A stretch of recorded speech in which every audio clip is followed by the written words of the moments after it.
Lettre aux Galates. Chapitre 1.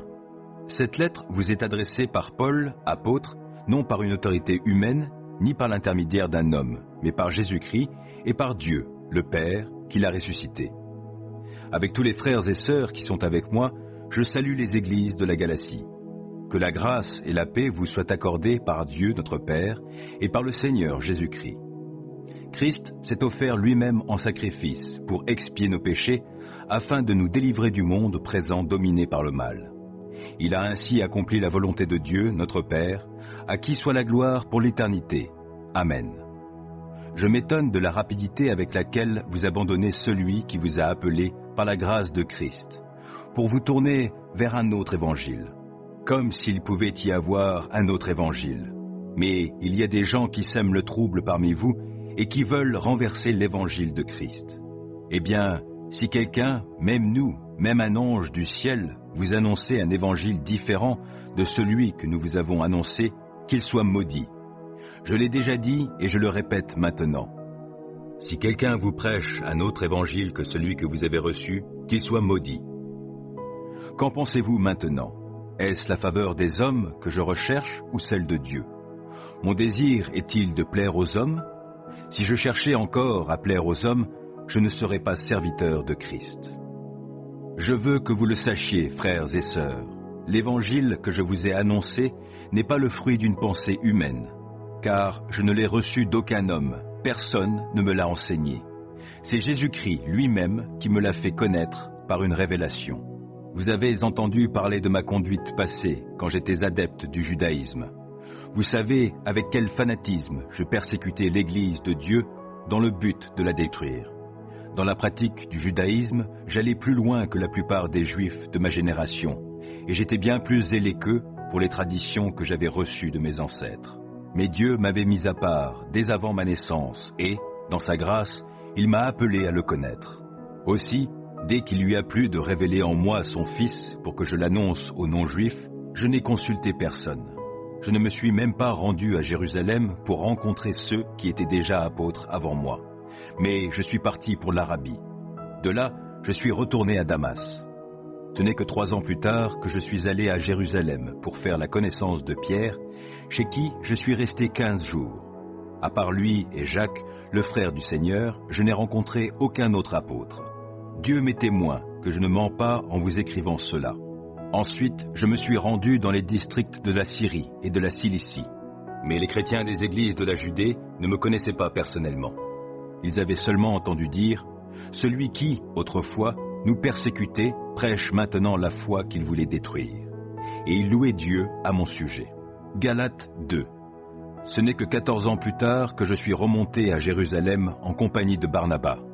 J'avais aussi emmené Tite avec moi. J'ai fait ce voyage pour obéir à une révélation divine. J'y ai exposé l'évangile que j'annonce parmi les non-juifs. Je l'ai exposé dans un entretien particulier à ceux qui sont les plus considérés. Car je ne voulais pas que tout mon travail passé et futur soit compromis. Or, Tite, mon compagnon, était d'origine païenne. Eh bien, on ne l'a même pas obligé à se soumettre au rite de la circoncision. Et cela, malgré la présence de faux frères, des intrus qui s'étaient infiltrés dans nos rangs pour espionner la liberté dont nous jouissons dans notre union avec Jésus-Christ. Ils voulaient faire de nous des esclaves, mais nous ne leur avons pas cédé un seul instant, ni fait la moindre concession afin que la vérité de l'Évangile soit maintenue pour vous. Quelle a été, à cet égard, l'attitude des personnes les plus considérées? En fait, ce qu'elles étaient alors m'importe peu, car Dieu ne fait pas de favoritisme. Eh bien, ces personnes-là ne m'ont pas imposé d'autres directives. Au contraire, ils ont constaté que Dieu m'avait confié la charge d'annoncer l'Évangile aux non-juifs, comme à Pierre, celle de l'annoncer aux Juifs. Car celui qui a agi en Pierre pour qu'il soit l'apôtre des Juifs, a aussi agi en moi pour que je sois celui des non-Juifs. Ainsi, Jacques, Pierre et Jean, qui sont considérés comme colonnes de l'Église, ont reconnu que Dieu, dans sa grâce, m'avait confié cette tâche particulière. C'est pourquoi ils nous ont serré la main, à Barnabas et à moi, en signe d'accord et de communion. Et nous avons convenu ensemble que nous irions, nous, vers les peuples païens, tandis qu'eux se consacreraient aux Juifs.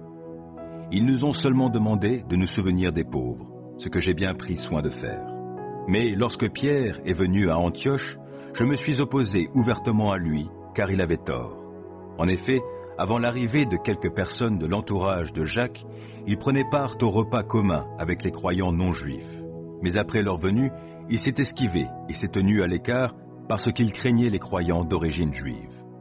Comme lui, les autres chrétiens d'origine juive se sont mis, eux aussi, à cacher leurs véritables convictions au point que Barnabas lui-même s'est laissé entraîner par leur dissimulation. Mais quand j'ai vu qu'il ne marchait pas droit selon la vérité de l'Évangile, j'ai dit à Pierre devant tous les frères, « Toi qui es juif, tu vis comme un croyant d'origine païenne et non comme un juif. Comment peux-tu vouloir obliger les frères et sœurs d'origine païenne à vivre comme des juifs? Nous qui sommes juifs de naissance, nous ne faisons pas partie de ces pécheurs que sont les païens. Cependant, nous avons compris qu'on est déclaré juste devant Dieu, non parce qu'on accomplit les œuvres que commande la loi, mais uniquement par la foi en Jésus-Christ. C'est pourquoi nous avons, nous aussi, placé notre confiance en Jésus-Christ pour être déclarés justes par la foi et non parce que nous aurions accompli ce que la loi ordonne. Car personne ne sera déclaré juste devant Dieu parce qu'il aura accompli ce qu'ordonne la loi. Mais si, en cherchant à être déclarés justes dans l'union avec Christ, nous avons montré par là même que nous étions des pécheurs comme les païens, cela signifie-t-il que Christ est complice du péché? Loin de là. Car si je remets en vigueur le régime de la loi que j'ai abandonné, alors je me place moi-même dans la situation d'un homme qui transgresse la loi.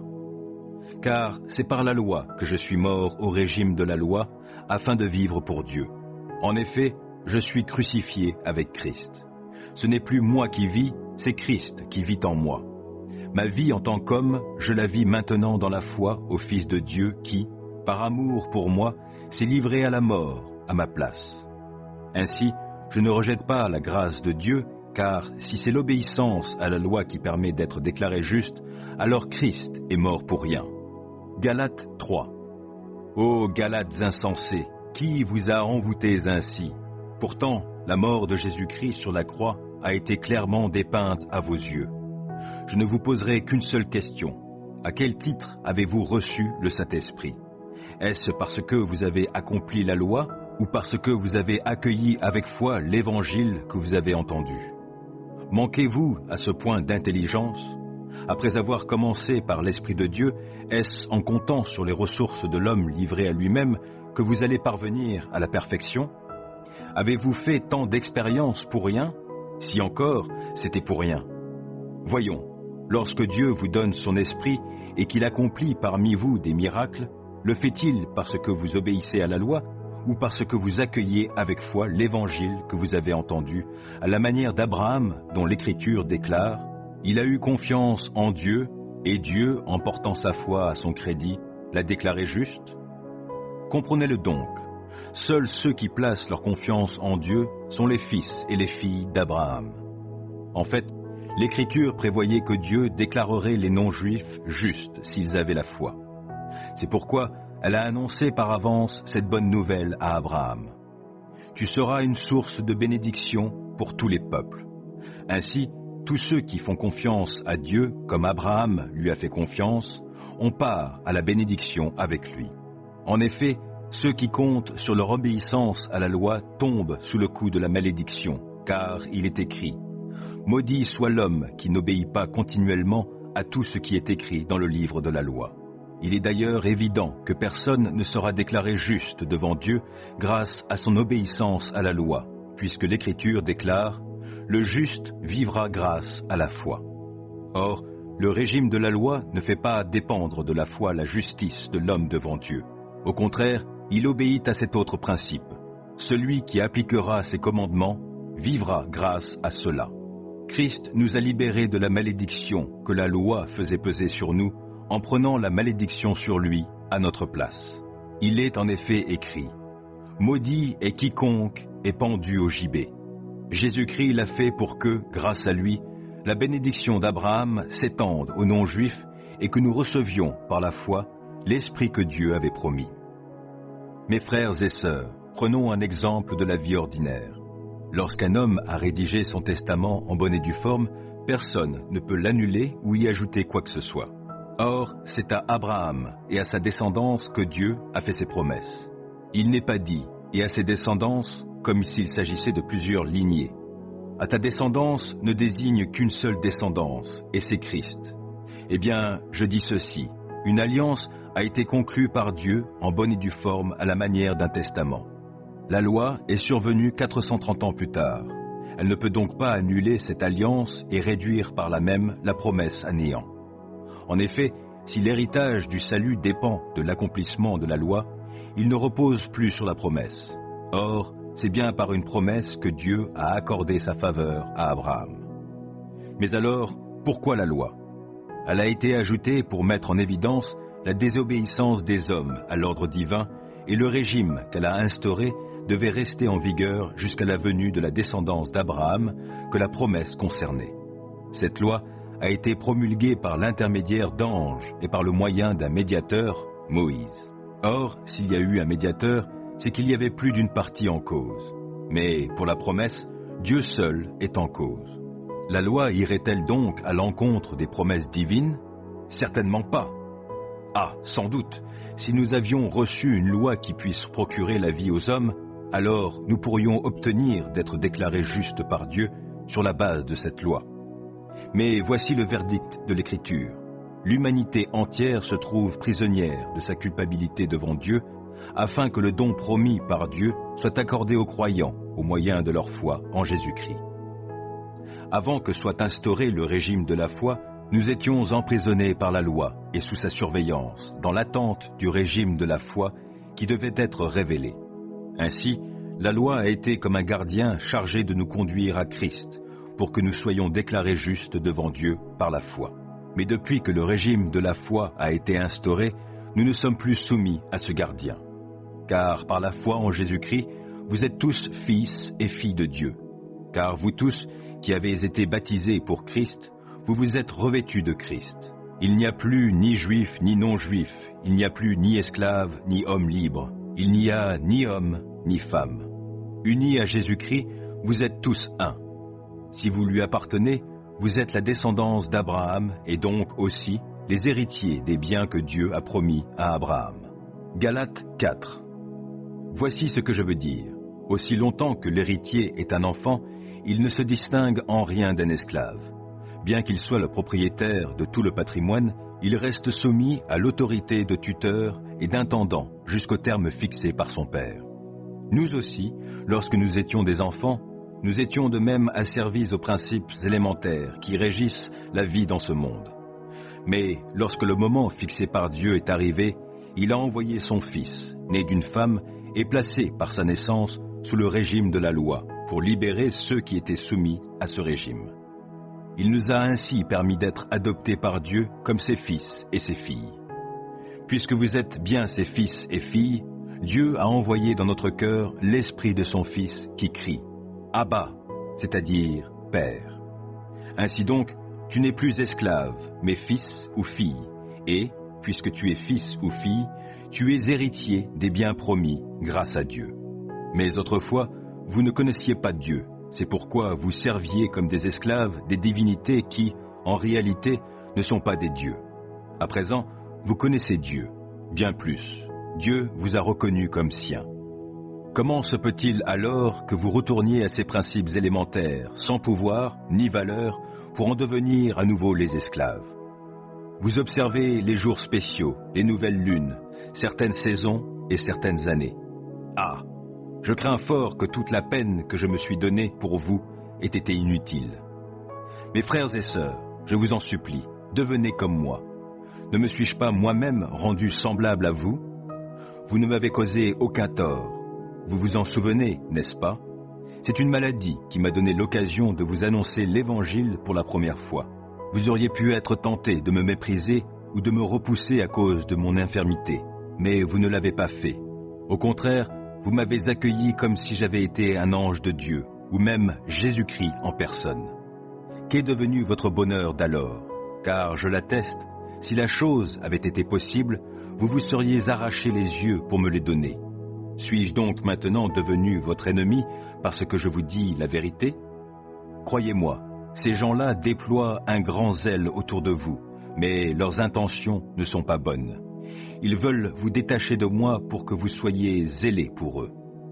C'est très beau de faire preuve de zèle pour une bonne cause, pourvu que ce soit de manière constante et non seulement lorsque je suis parmi vous, mes enfants, pour qui j'endure une fois encore les douleurs de l'enfantement jusqu'à ce que Christ soit formé en vous. Je voudrais tellement être au milieu de vous en ce moment et vous parler sur un autre ton, car je ne sais plus que penser à votre sujet. Dites-moi, vous qui voulez vivre sous le régime de la loi, ne comprenez-vous pas ce que déclare la loi? Il y est écrit qu'Abraham a eu 2 fils, l'un d'une esclave et l'autre d'une femme libre. Le fils de l'esclave a été conçu de manière purement humaine, alors que le fils de la femme libre a été donné à Abraham en vertu d'une promesse divine. Il y a là une analogie. Ces 2 femmes représentent 2 alliances. L'une de ces alliances, conclue sur le mont Sinaï, donne naissance à des enfants esclaves. C'est Agar qui la représente. Certes, cette Agar mont Sinaï est en Arabie, mais elle correspond à la Jérusalem actuelle, car celle-ci vit dans l'esclavage avec tous ses enfants. Mais la Jérusalem d'en haut est libre. C'est elle qui est notre mère, car il est écrit « Réjouis-toi, femme stérile, toi qui n'as pas enfanté. Pousse des cris de joie, toi qui ignores les douleurs de l'enfantement. Car les enfants de la délaissée seront plus nombreux que ceux de la femme mariée. Or vous, frères et sœurs, vous êtes les enfants de la promesse, comme Isaac. Mais autrefois, le fils conçu de manière simplement humaine persécutait le fils né par l'intervention de l'Esprit, et il en est de même aujourd'hui. Or, que dit l'Écriture? Renvoie l'esclave avec son fils, car le fils de l'esclave n'aura aucune part à l'héritage avec le fils de la femme libre. Ainsi, mes frères et sœurs, nous ne sommes pas les enfants d'une esclave, mais de la femme libre. Galates 5. Christ nous a rendus libres pour que nous connaissions la vraie liberté.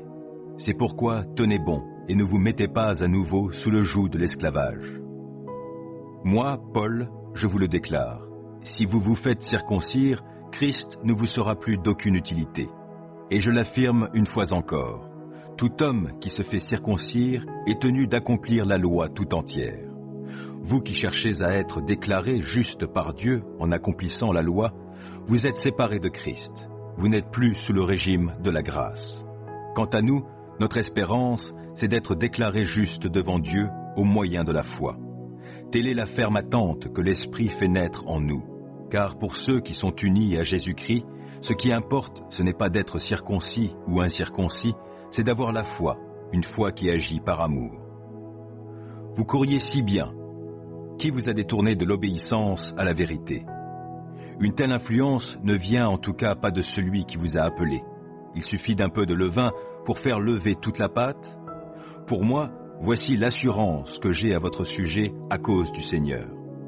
Vous ne penserez pas autrement que moi, mais celui qui jette le trouble parmi vous, quel qu'il soit, recevra son châtiment.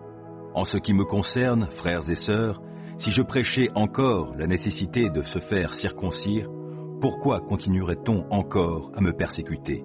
Car alors, le message de la mort de Christ en croix n'aurait plus rien qui puisse susciter l'opposition.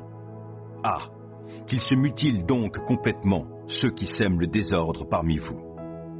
Oui, mes frères et sœurs, vous avez été appelés à la liberté. Seulement, ne faites pas de cette liberté un prétexte pour vivre comme des hommes livrés à eux-mêmes. Au contraire, par amour, mettez-vous au service les uns des autres. Car la loi se trouve accomplie tout entière par l'obéissance à cette seule parole. Tu aimeras ton prochain comme toi-même.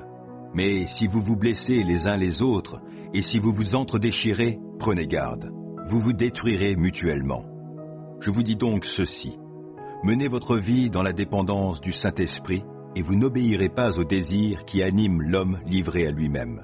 Car ces désirs sont diamétralement opposés à ceux de l'Esprit, et l'Esprit a des désirs qui s'opposent à ceux de l'homme livré à lui-même. Les deux sont opposés l'un à l'autre, c'est pourquoi vous ne pouvez pas être votre propre maître. Mais si vous êtes conduit par l'Esprit, vous n'êtes plus sous le régime de la loi. Tout le monde voit bien ce qui procède de l'homme livré à lui-même. L'immoralité, les pratiques dégradantes et la débauche, l'adoration des idoles et la magie, les haines, les querelles, la jalousie, les accès de colère, les rivalités, les dissensions, les divisions, l'envie, l'ivrognerie, les orgies et autres choses de ce genre. Je ne puis que répéter ce que j'ai déjà déclaré à ce sujet. Ceux qui commettent de telles actions n'auront aucune part à l'héritage du royaume de Dieu. Mais le fruit de l'esprit, c'est l'amour, la joie, la paix, la patience, l'amabilité, la bonté, la fidélité, la douceur, la maîtrise de soi. La loi ne condamne certes pas de telles choses. Or, ceux qui appartiennent à Jésus-Christ ont crucifié l'homme livré à lui-même avec ses passions et ses désirs. Puisque l'Esprit est la source de notre vie, conduisons-nous selon sa volonté. Ne soyons pas vaniteux et évitons de nous provoquer les uns les autres et de nous jalouser mutuellement. Galates 6. Frères et sœurs, si quelqu'un s'est laissé surprendre par quelque faute, vous qui vivez selon l'Esprit, ramenez-le dans le droit chemin avec un esprit de douceur. Et toi qui y interviens, fais attention de ne pas te laisser toi-même tenter.